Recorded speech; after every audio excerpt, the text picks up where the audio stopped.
किंतु समस्त राग द्वेष से मुक्त एवं अपनी इंद्रियों को संयम द्वारा वश में करने में समर्थ व्यक्ति भगवान की पूर्ण कृपा को प्राप्त करता है। किंतु समस्त राग द्वेष, राग और द्वेष क्या होता है? व्हाट इज राग द्वेष? क्योंकि मैं इंडियन क्लासिकल म्यूज़िकल बैकग्राउंड से हूँ और मैंने संगीत की पढ़ाई करी है, तो हमने हमेशा ये शब्द सुना है और इस शब्द का नाम है राग। तो let me explain what is राग।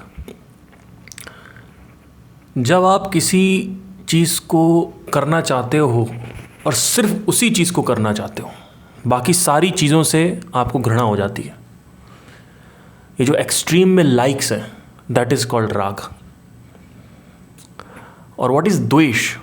Extreme hatred.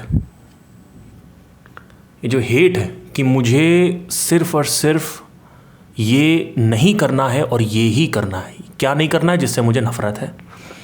और क्या करना है? जिससे मुझे प्यार है। आप बोलते हो इसको मुझसे, इससे ये जो चीज़ है मुझे इससे सिर्फ प्यार है, बाकी चीज़ों से मुझे घृणा है, यानी नफरत है। So I have seen lot of youtubers and let me take an example for in my field what happens actually. I have seen lot of singers. तो ये क्या करेंगे कि ये सक्सेसफुल होना चाहते हैं सारे सिंगर्स, लेकिन प्रॉब्लम ये होती है कि मुझे सिर्फ गाना गाना है, ना मुझे मार्केटिंग सीखनी है और ना ही मुझे यूट्यूब पे कैमरा चलाना सीखना है, ना ही मुझे एडिटिंग सीखनी है और ना ही मुझे म्यूज़िक प्रोडक्शन सीखना है, जो कि ये सारी चीज़ें सीखनी ज़रूरत है आपको। अगर आपको एक यूट्यूबर सिंगर बनना है तो आपको ज़रूरत है। क्या होता है कि ये जो आर्टिस्ट है, जो सिंगर है, इसने क्या पकड़ के रखा हुआ है कि सिर्फ मुझे गाना गाना और कुछ नहीं करना मुझे। तो अब द्वेष क्या हो गया इसके लिए? इसके लिए द्वेष हो गया मार्केटिंग, इसके लिए द्वेष हो गया कैमरा चलाना सीखना। और इवन इनफैक्ट अगर आप बोलोगे हाँ ठीक है चलो गाना गाओ, तो उसमें भी इस सिंगर का गाना गाऊंगी या इस सिंगर का गाना गाऊंगी, पर इस सिंगर का गाना नहीं गाऊंगी क्योंकि ये मेरे फेवरेट है। बाकी कौन है? बाकी मुझे पसंद नहीं है। पसंद क्यों नहीं है? द्वेष है। किंतु समस्त राग द्वेष से मुक्त। क्या बात हो रही है? ये जो लाइक्स एंड डिसलाइक्स हैं लोगों के, ये मुझे पसंद है, ये काम मुझे पसंद है, ये काम मुझे पसंद नहीं है, ये इंसान मुझे पसंद है, वो इंसान मुझे पसंद नहीं है। मुझे मेरे पर्सनैलिटी से रिलेटेड कोई इंसान मिलेगा तो मुझे बड़ा अच्छा लगता है, पर जैसे ही कोई आदमी अगर मेरी पर्सनैलिटी से रिलेटेड नहीं है तो मुझे अच्छा नहीं लगता है। ठीक है, कोई अगर ऑर्गेनाइज्ड है तो मुझे वो अच्छा लगता है, कोई अगर डिसऑर्गेनाइज्ड है तो मुझे अच्छा बिल्कुल नहीं लगता है। मैं चाहती हूँ कि वो कप को बर्तन मांजने वाली जगह पे रखे। अगर वो बर्तन मांजने वाली जगह पे नहीं रखता है तो मैं क्या, मुझे उससे नफ़रत हो जाती है। लेकिन जो मेरा पति है वो तो सिर्फ जहाँ कंप्यूटर है, कंप्यूटर टेबल है, वहीं पे कप पी के रख देता है, पर वो वहाँ तक नहीं रखता। मैं चाहती हूँ और मैं ये करती भी हूँ, मैं हमेशा जब भी पीती हूँ मैं जाके वहाँ पर रखती हूँ, बर्तन मांजने वाली जगह पर, जहाँ पे हम डिश वॉश करते हैं। पर मेरा पति नहीं करता है। तो राग क्या हो गया? व्हाट इज राग? कि भाई कि I don't like the cup to be placed on the table, it should be in the sink.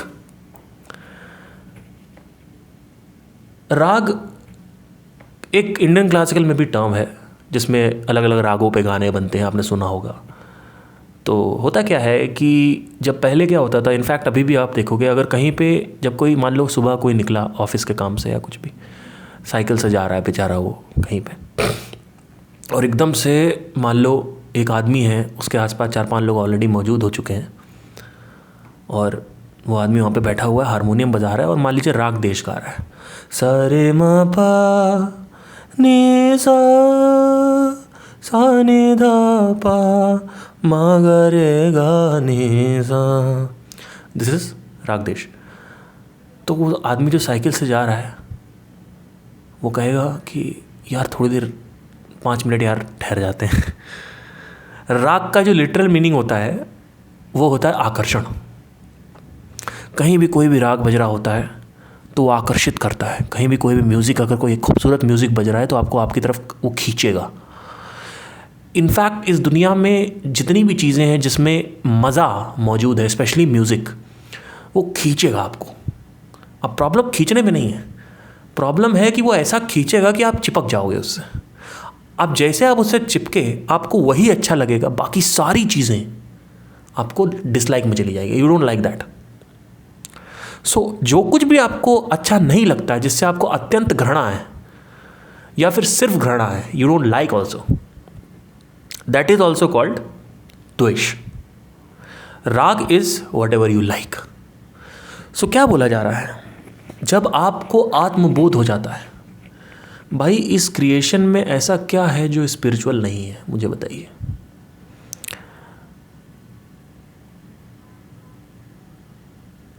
अमृत से लेकर सबसे घटिया चीज, फॉर एग्जाम्पल पॉटी, सब कुछ स्पिरिचुअल है।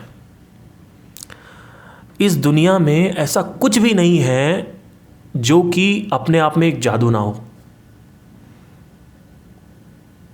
हर चीज जादू है, क्योंकि हर चीज क्रिएशन का पार्ट है, और हर चीज पार्ट नहीं है, क्रिएशन है। आप हर एक एनिमल देखो, every animal has a unique signature style, the way it looks, appear, the way it behaves. Even in the sea life also, आप देखो ओशन में देखोगे, the way you know the whale is different from the shark is different from the octopus. So you don't like it, maybe you don't like snakes, maybe you don't like centipedes, maybe you don't like spider, but it is a magic. So what happened was, for me, I used to hate centipedes and snake like anything. पर जब मुझे आत्मबोध हुआ तो I started watching everything, observing everything from a different perspective, and I started feeling love for everything. कोई जल रहा है शमशान घाट पे, उसके लिए भी प्यार है। कोई जिंदा है, उसके लिए भी प्यार है।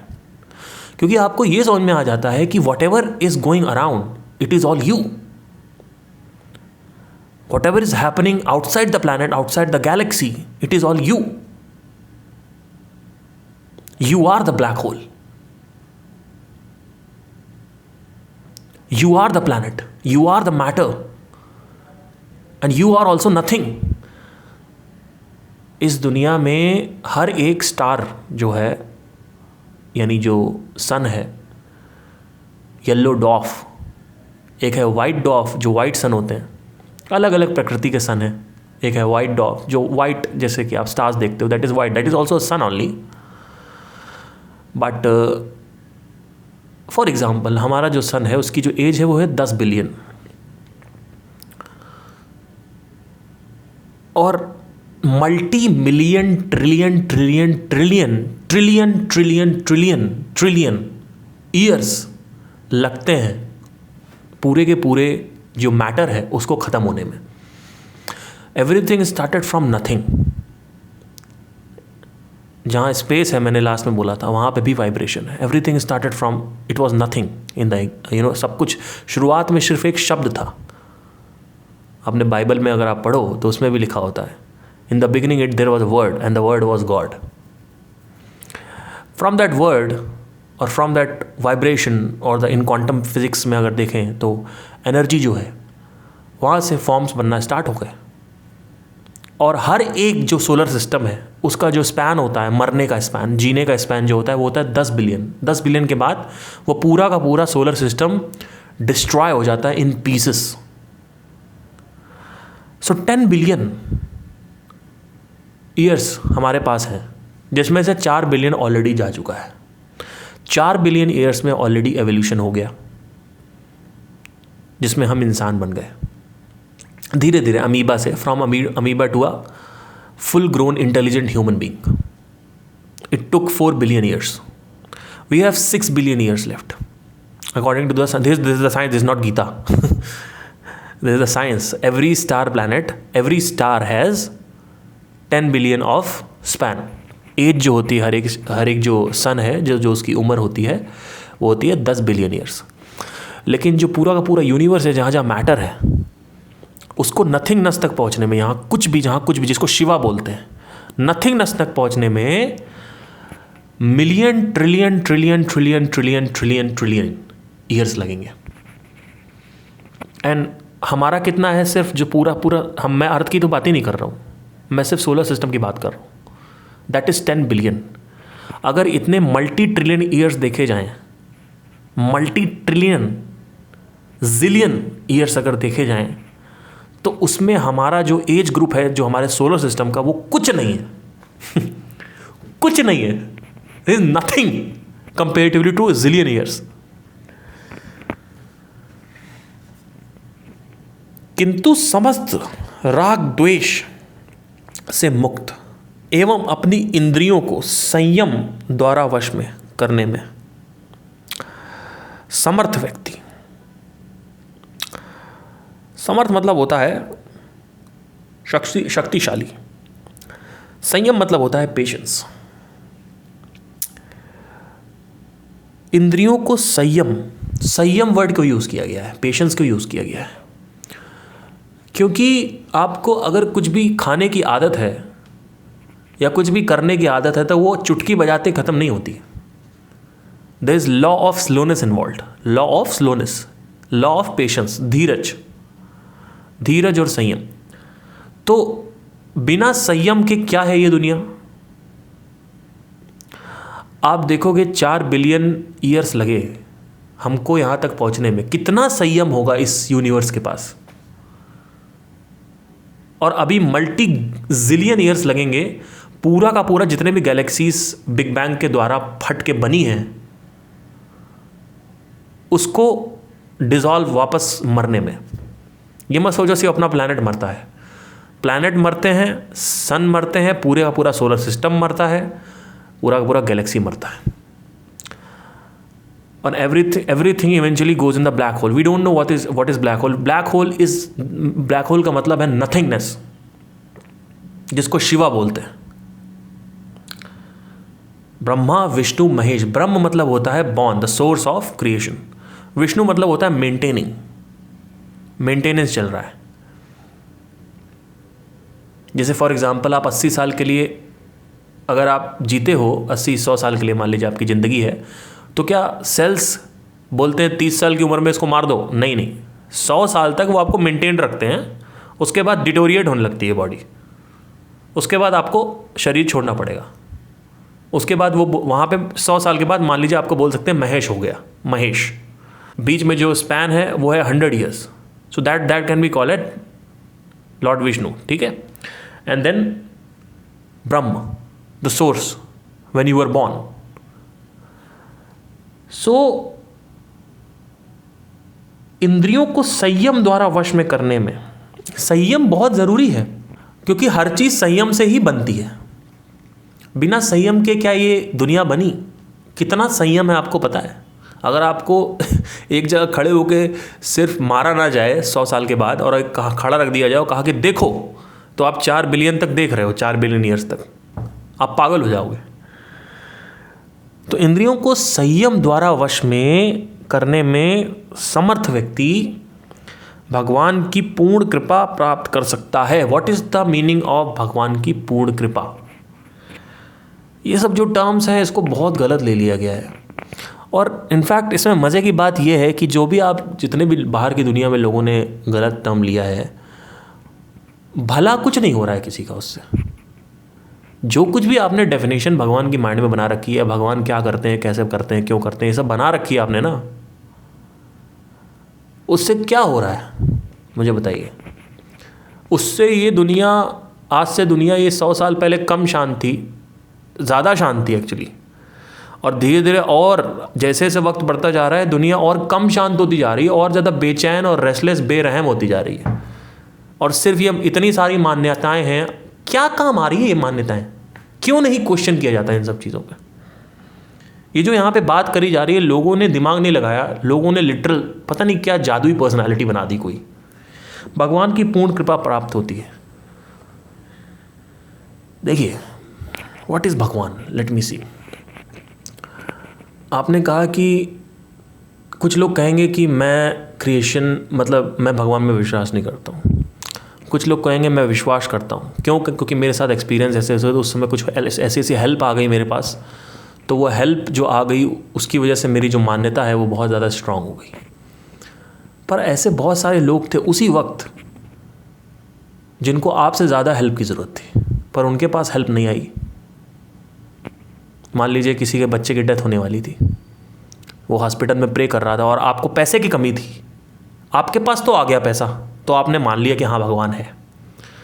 पर जो बंदा जिसका बच्चा 4 साल का मर रहा है, उसके पास उस भगवान ने हेल्प नहीं करी।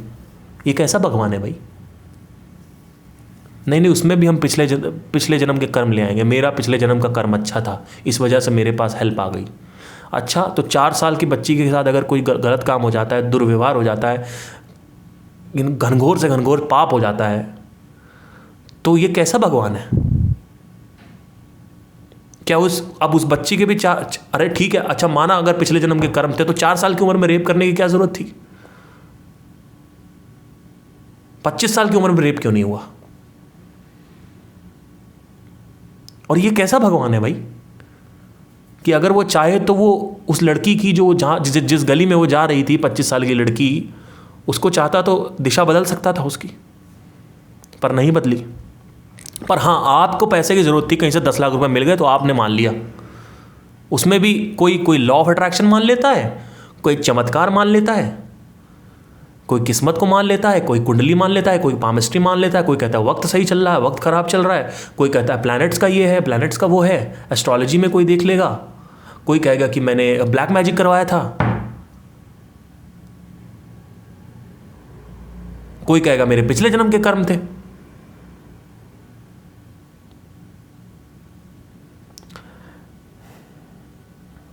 अगर मैं सच में एक कहीं भगवान है, अगर सच में कहीं कोई देख रहा है और मॉनिटर कर रहा है सब कुछ, आपकी सक्सेस, आपके फेलियर्स को, कौन कहाँ जा रहा है, कैसे कर रहा है, क्या कर रहा है, ये सब मैं कर रहा हूँ, मान लीजिए अगर मैं भगवान हूँ, तो मेरी चीख निकल जाएगी किसी लड़की के साथ गंदा व्यवहार होते हुए देखते हुए।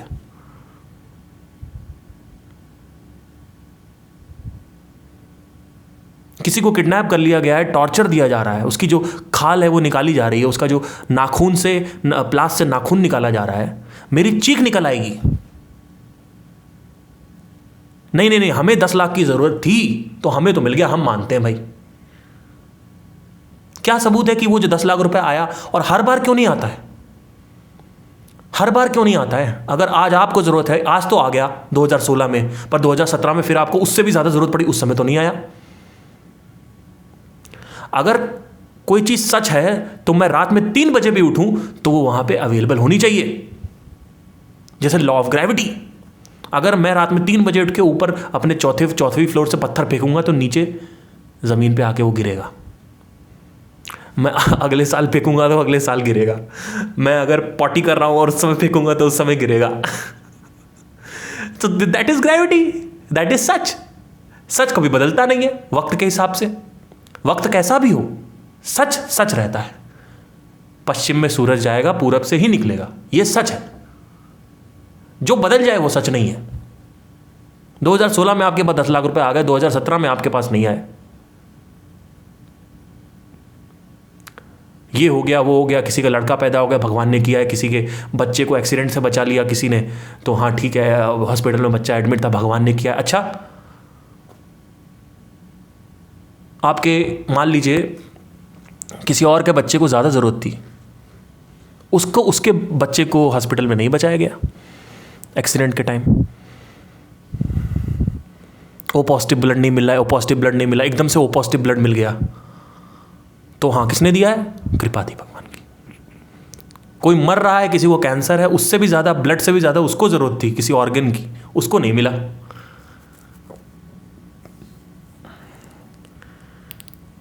तो ये कैसा भगवान है भाई? इक्वालिटी नहीं है। ये हमारे मनगढ़ंत चीज़ें हैं, इसको क्वेश्चन नहीं किया जा सकता। अगर आप क्वेश्चन करोगे तो आप देखोगे इसमें कितना कॉन्फ्लिक्ट है। इसको क्वेश्चन किया जा सकता है, मैं ये कह रहा हूँ।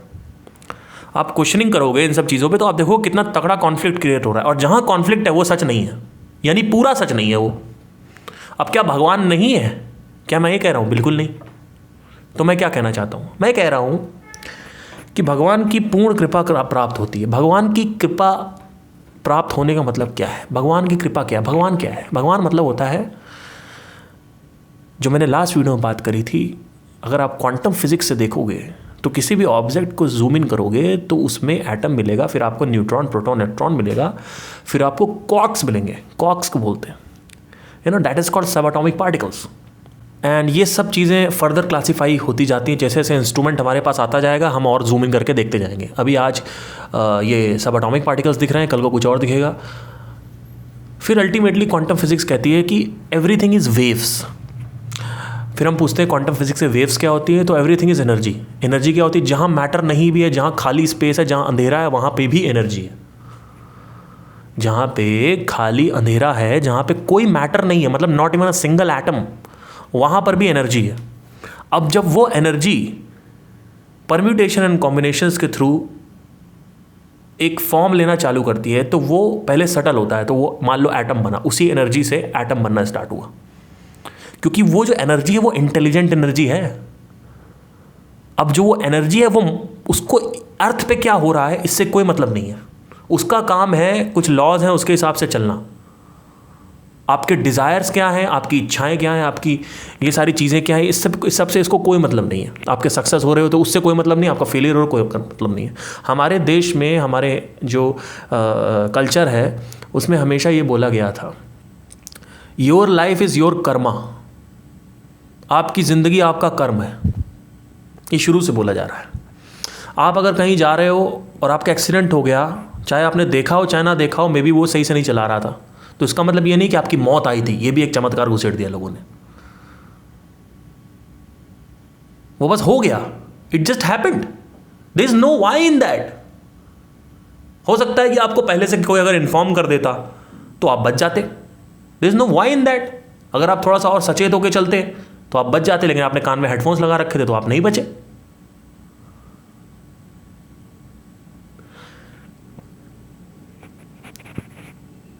तो इस तरीके से इन सब चीज़ों को देखा जाता है। हर चीज़ को क्वेश्चन करना होता है। लॉ ऑफ ग्रेविटी कभी बदलती नहीं है, यानी वो सच है। सूरज पश्चिम में डूबता है, पूरब से निकलता है, वो सच है। अगर मैं अपनी खाल को नोचूंगा तो दर्द होगा, ये सच है। सुबह 3 बजे नोचूंगा तो ये सच है। पर हाँ, आज मुझे किसी ने हेल्प कर दी तो मुझे लग रहा है कि किसी चमत्कार की वजह से हुआ, ये सब। और कभी किसी ने किया तो ये सब हेल्प नहीं है। जिस समय आपकी हेल्प हो रही थी, उसी मोमेंट पे एक क्राइम हो रहा था। आपको पता है, हर मोमेंट पे क्राइम होता है पूरे देश में, पूरे वर्ल्ड में।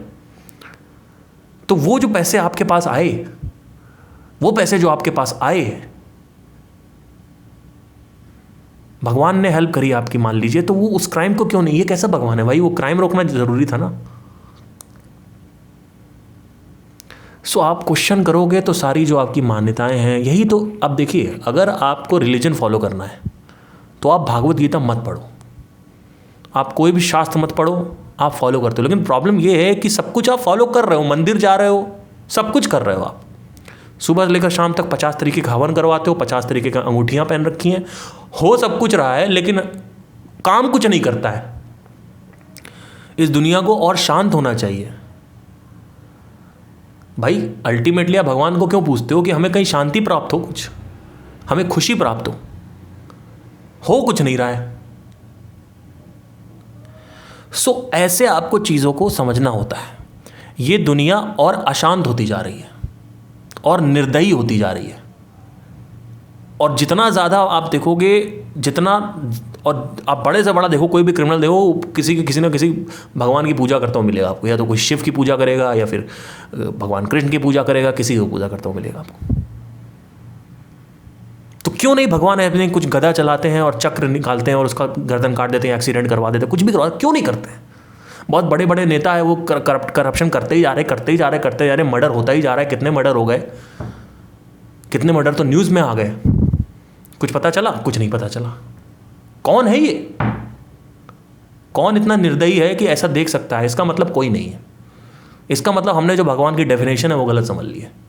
जो एनर्जी है, जब वो फॉर्म ले लेती है तो उसको हम बोलते हैं मैटर, जिसमें प्लैनेट्स, इंसान, जीव जंतु, लाइफ, वास्तु सब आ गए।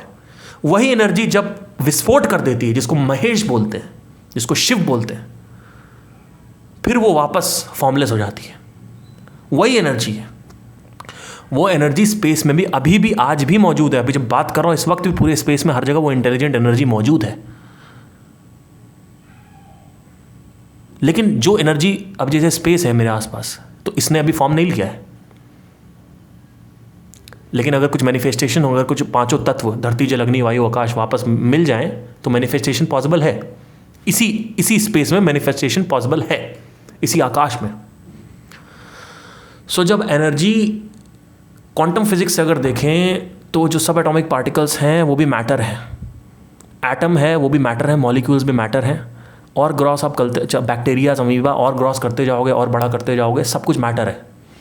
जितना आप सटल आते जाओगे एक ऐसे पॉइंट पे आप आओगे जहाँ सिर्फ एनर्जी बचेगी, मैटर बचेगा ही नहीं, मैटर है ही नहीं उसके आगे। फिर कुछ टाइम बाद जैसे विद द राइट कंडीशंस जैसे ही बनती हैं, धीरे धीरे वो permutation and combinations of that energy से अगेन एक फॉर्म बनना चालू होती है, छोटा फॉर्म। मान लो एटम बना, फिर धीरे धीरे उस एटम से 2 मॉलिक्यूल्स निकले, फिर वो मॉलिक्यूल मल्टीप्लाई हुए जो आपस में चिपके, जिसको कोवैलेंट बॉन्ड बोलते हैं केमिस्ट्री के थ्रू। और उसके बाद धीरे धीरे धीरे धीरे धीरे धीरे धीरे सारी चीज़ें, संयम जो यहाँ पे लिखा हुआ है, इंद्रियों का संयम द्वारा वश में करो, इसके द्वारा धीरे धीरे धीरे चीज़ें मल्टीप्लाई होती गई। और जब मल्टीप्लाई होती गई तो हमें अपनी आंखों से भी दिखने लगी। जब वो बहुत बड़ा हो जाता है तो हमें आंखों से भी दिखने लगता है। छोटा होता है तो माइक्रोस्कोप की जरूरत, और छोटा होता है इलेक्ट्रॉन माइक्रोस्कोप की जरूरत पड़ती है। उससे भी ज़्यादा छोटा होता है तो फिर हमें थ्योरीज की, हमसे बुद्धि लगाते हैं। उससे भी ज़्यादा छोटा होता है तो हमें अंदर जाना होता है अपने। ये अभी साइंटिस्ट नहीं कर रहे हैं। जिस एनर्जी से एक मिट्टी बनी है, धरती, जल, अग्नि, वायु, आकाश, जिस एनर्जी से बना हुआ है ये पांचों तत्व, इन्हीं पांचों तत्व को मिला के फिर अमीबा बनता है। फिर धीरे धीरे बहुत सारे अलग अलग बैक्टीरियाज बनते हैं। फिर बैक्टीरियाज का परम्यूटेशन एंड कॉम्बिनेशंस और इन पांचों तत्वों के कॉम्बिनेशन से एक और फॉर्म बनती है। फिर ऐसे ही फॉर्म मल्टीप्लाई होती जाती है। फिर जब बहुत सारी फॉर्म्स हो जाती हैं तो अलग अलग दिखने लगती है। मान लो शेर अलग दिख रहा है, बिल्ली अलग दिख रही है, सांप अलग दिख रहा है। आप देखोगे कि इसमें एक कॉमन चीज़ है जो इन सबको बांधती है, वो है पानी। पानी के बिना कोई नहीं है। इनफैक्ट जो कुछ भी ये खाते पीते हैं वो सिर्फ इस धरती से निकलता है।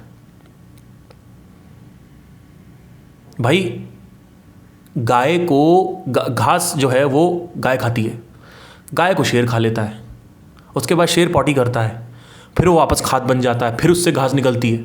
ये साइकिल चल रही है। फिर उस घास से हो सकता है कोई अन्न होने लगे जो इंसान के खाने लायक हो।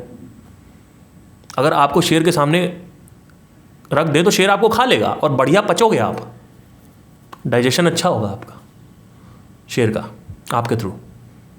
उसके बाद आप वही वो बॉडी जो शेयर करेगा उससे आप मिट्टी बन जाओगे। फिर नहीं तो अगर आपको कोई खाता भी नहीं, ऐसे ही फेंक देंगे आपको, तो आप फिर से मिट्टी बन जाओगे। क्या हो रहा है ये? यही पांचों तत्वों के थ्रू सारी चीज़ें निकलती हैं और इन्हीं पांचों तत्वों में सब मिल जाती हैं। जब ये पांचों तत्व बार बार बनाते रहते हैं बॉडी को, बार बार फिर मरती रहती है बॉडीज, फिर बनते रहते। उसके बाद एंड में क्या होता है कि जब पूरा का पूरा प्लैनेट जो होता है उसका जो फ्यूल है वो रन आउट हो जाता है तो प्लैनेट मर जाता है। फिर जो सन है वो एक्सप्लोड कर जाता है, बिकॉज ऑफ उसका भी जो फ्यूल है वो ख़त्म हो गया।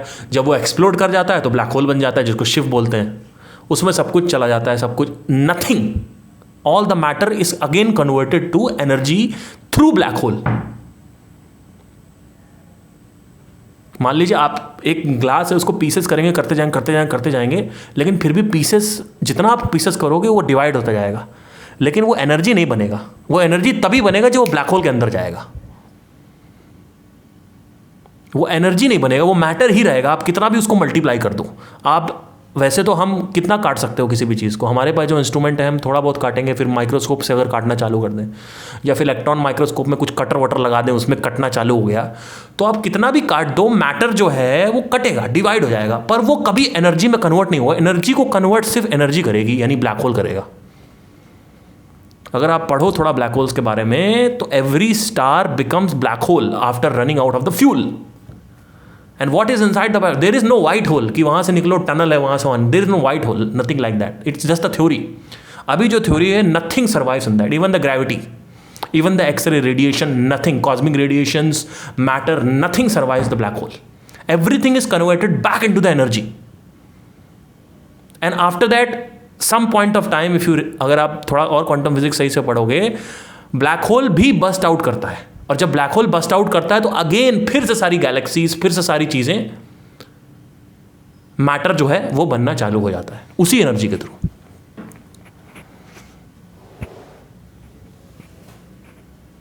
एवरी गैलेक्सी जो है, हर गैलेक्सी के सेंटर में ब्लैक होल होता है.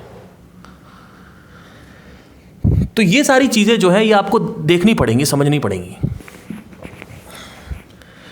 किंतु समस्त राग द्वेष से मुक्त.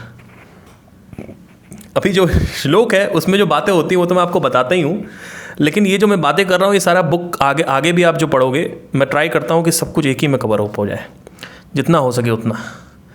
किंतु समस्त राग द्वेष से मुक्त एवं अपनी इंद्रियों को संयम द्वारा मतलब पेशेंस के द्वारा ही वश में किया जाए. वश में करना मतलब क्या, आपकी ग्रिप में होना चाहिए. वो करने में समर्थ व्यक्ति भगवान की पूर्ण कृपा को प्राप्त करता है. भगवान की कृपा मतलब क्या, भगवान की कृपा मतलब होता है कि शांति,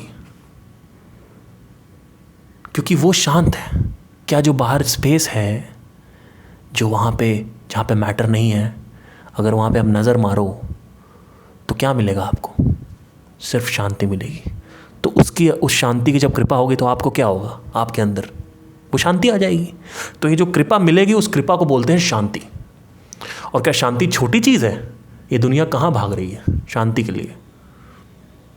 लेकिन इन महामूर्खों को ये नहीं पता है कि बाहर कितना भी आप स्टिमुलेट कर लो अपनी इंद्रियों को, शांति कभी नहीं मिलेगी. इनफैक्ट रेस्टलेस अलग हो जाएगा माइंड.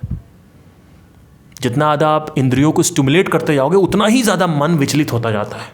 ये चीज़, ये रूल होती है. तभी देखोगे आप, आज से 40 साल पहले लोग बुक पढ़ लेते थे, किताब पढ़ते थे.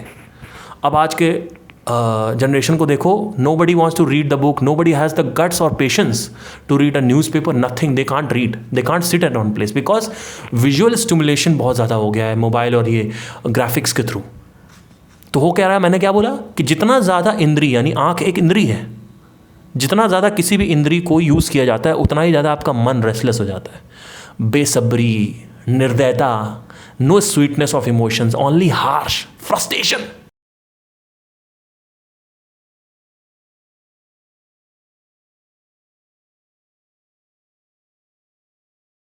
आपको अगर आनंद, अब देखो आनंद इंपॉर्टेंट है.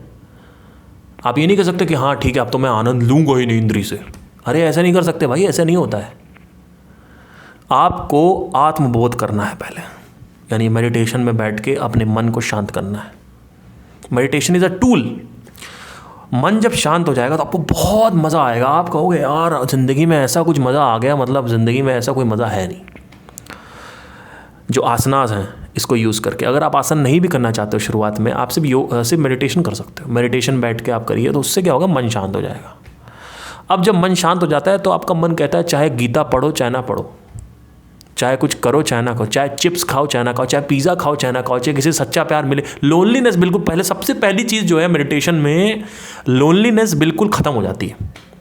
लेकिन अब आपके पास ज्ञान नहीं है कि ठीक है ये जो मैं ध्वनि सुन रहा हूँ अपने अंदर, या फिर मैं जो मेडिटेशन कर रहा हूँ, जो मुझे शांति मिली है, ये क्या है, ये शांति. आपको पता नहीं है ये सब चीज़ें. तो ज्ञान इज़ लाइक पति एंड आत्मबोध. आत्मज्ञान इस पति एंड आत्मबोध इस पत्नी. जब तक इन दोनों का फ्यूजन नहीं होगा तब तक प्रोडक्ट पैदा नहीं होगा, तब तक आपको आत्म साक्षात्कार नहीं होगा, तब तक आपको शांति नहीं पैदा मिलेगी. तो सिर्फ बोध करने से शांति नहीं मिलेगी. अगर मुझे परसेंटेज में रखना हो तो 70% बोध इज़ मोर इम्पॉर्टेंट एंड 30% ज्ञान इज़ इम्पॉर्टेंट. पर अगर इसको 50-50 कर लो तो बहुत ही अच्छा है. तो आत्मबोध बहुत ज़रूरी है. अब आत्मबोध हो गया, बोध मतलब होता है एक्सपीरियंस. आत्म का बोध यानी मेरा बोध, मैं कौन हूँ. क्या मैं बॉडी एंड माइंड हूँ? नहीं. तो मैं कौन हूँ, तो वो आप अंदर जाओगे अपने तो आपको उसका बोध होगा. अब आपको अच्छा लग रहा है. अब वो शांति कुछ टाइम तक रहने वाली है. क्योंकि आप सोसाइटी से तो इंटरेक्ट करोगे, जैसे आप इंटरेक्ट करोगे फिर आपका मन रेस्टलेस हो जाएगा। तो शांति को यूज़ करना है शास्त्रों को समझने के लिए या खुद को समझने के लिए। दो तरीकों से समझा जा सकता है, या तो जैसे ही आपका मन शांत हो आपकी बुद्धि हमेशा सिर्फ इस क्रिएशन में लगी रहे, क्रिएशन कैसे काम करता है, इसका पैटर्न क्या है, किस तरीके से काम कर रहा है, एवरीथिंग इज टेम्पररी। ओके, तो क्या मेरे अंदर अप्लाई हो? हाँ, बिल्कुल अप्लाई होता है।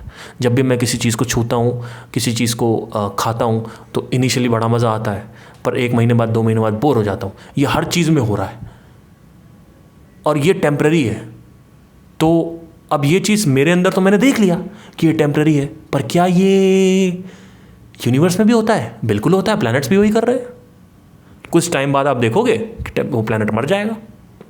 हाँ, ड्यूरेशन का फ़र्क है। आपको 2 महीने में बोर होता है और उसके बाद आपके जो आपका प्लेजर है, जो आपको मज़ा मिलता है, वो 2 महीने में ख़त्म होता है, यानी टेम्पररी है, प्लेजर टेम्पररी है। वैसे ये प्लैनेट टेम्पररी है। क्या एक स्टार टेम्पररी है? बिल्कुल टेम्पररी है। क्या एक ब्लैक होल टेम्पररी है? बिल्कुल टेम्पररी है। लेकिन कुछ ऐसा है जो टेम्पररी नहीं है, जो बेस है सबका, जहाँ से सब कुछ निकलता है, सब कुछ खत्म होता है, वो टेम्पररी नहीं है। That is not temporary. Because अगर वो टेम्पररी हो गया तो वो एक टाइम के बाद जाके खत्म हो जाएगा। फिर पैदा कैसी होंगी चीज़ें? तो वो जो टेम्पररी नहीं है वो ही भगवान है, उसी को ब्रह्म बोला गया है, उसी को क्वांटम फिजिक्स में एनर्जी बोला गया है। तो ऐसा नहीं है कि भगवान नहीं है, हमारी जो डेफिनेशन है वो गलत है। तो क्या आप भगवान हो? हाँ हो। लेकिन क्या आप पावरफुल हो? बिल्कुल नहीं हो। आपको लगता है कि भगवान ऐसे गधा घुमाएंगे और कुछ ऐसा हाथ इशारा करेंगे और सब कुछ, ऐसा कुछ नहीं है। ऐसा होता तो इतने बड़े, अभी हमने डिस्कस किया, तगड़े क्राइम होते हैं, खतरनाक से खतरनाक क्राइम। आजकल तो इतने खतरनाक क्राइम होते हैं, आप गूगल पर सर्च करो, पाप का लेवल जो होता है वो उस समय जो महाभारत में था वो भी नहीं था। इसको कलयुग ऐसे नहीं बोला जाता। और अगर मैं सच में भगवान, अगर कोई देख रहा है और सक्सेस फेलियर कंट्रोल करता है तो वो मेरी चीख निकल जानी चाहिए।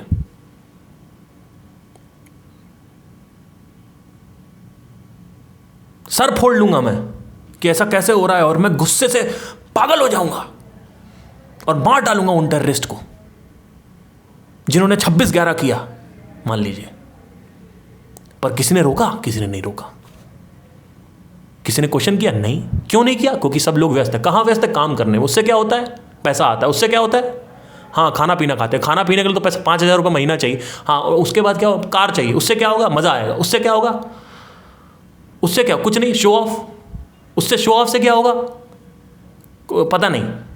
क्या पता नहीं? क्या? आपको तो सब पता है ना, आप कर रहे हो ना सब कुछ, तो आपको तो सब पता होना चाहिए। ये पता नहीं क्या होता है, क्या होता है। आप मार्क ज़करबर्ग बन गए, आप जेफ बेजोस बन गए, उसके बाद उससे क्या होता है? पता नहीं। शो ऑफ करेंगे।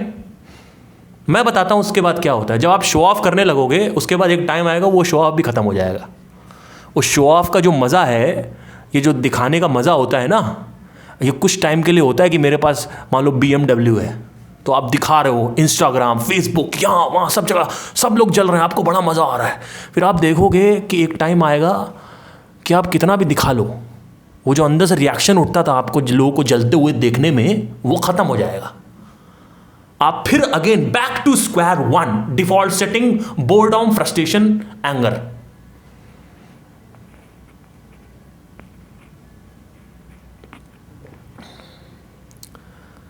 ये सब चीज़ें आप अभी देख सकते हो। इसके लिए कोई बिलियनर बनने की ज़रूरत नहीं है। आप देखोगे, आप एक आईफोन खरीदो, आप 1 महीने बाद बोर हो जाओगे।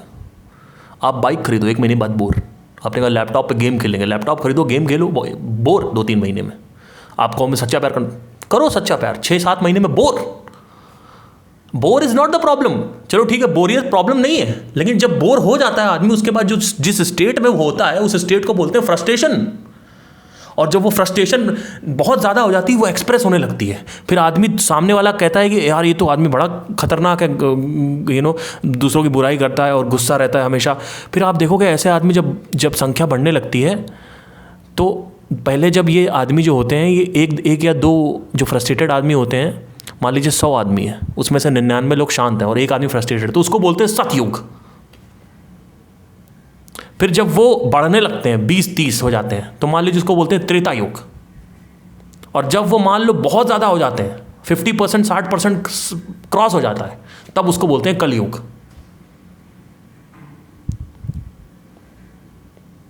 अब कलयुग का जो एंड होता है उसमें सिर्फ विनाश होता है, यानी महेश,